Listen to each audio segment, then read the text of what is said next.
நண்பர்களே என்ன மன்னிச்சிருங்க. போன வீடியோல பேக் 293 இந்த மிஷின் சொல்லியிருப்பேன். அங்க இருந்து ஒரு எம்ப்ளாயி பார்த்த வேலை தான் இது. அவர் சொன்னார்னு சொல்லிட்டு அதோட ஸ்பெக்ஸ் எல்லாம் இது கம்பேர் பண்ணிட்டேன். இது பேக் 293 கிடையாது. இதோட ஈச் பக்கெட் வந்து 1400 லிட்டரு 4500 கியூபிக் மீட்டர் ஸ்டாண்டர்ட்ல கூடியது. அண்ட் ஆல்சோ இதோட ஹைட் பாத்தீங்கன்னா 40ல இருந்து 50 மீட்டர் ஹைட்டு.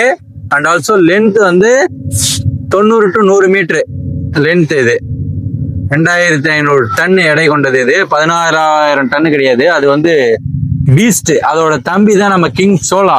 இது வந்து 3-4 மெகாவாட் பவர் மட்டும் தான் கன்சியூம் பண்ணும். அண்ட் ஆல்சோ 300 to 400 கோடி ரூபா தான். இது 1000 கோடி விலை கிடையாது. இது ஒரு நிமிஷத்துக்கு 6-8 மீட்டர் தான். அப்பனா ஒரு மணி நேரத்துக்கு கணக்கு பண்ணீங்க. ஆனா சாலையில போகும்போது 2 கிலோமீட்டர் 1 கிலோமீட்டர் 2 மணி நேரத்துல கிடக்கும். இதுதான் அதோட பவர் சப்ளை கேபிள். இது ரெண்டுமே டேக்ராஃப் அசம்பிள் பண்ணதால 293 இது ஒன்னு நினைச்சிட்டேன். ஆனா கிடையாது. இது போல டெக் அப்டேட்ஸ்க்கு ஆர்ஜிராஜ் விலாக்ஸை ஃபாலோ பண்ணி வச்சுக்கோங்க மக்களே. Bye bye.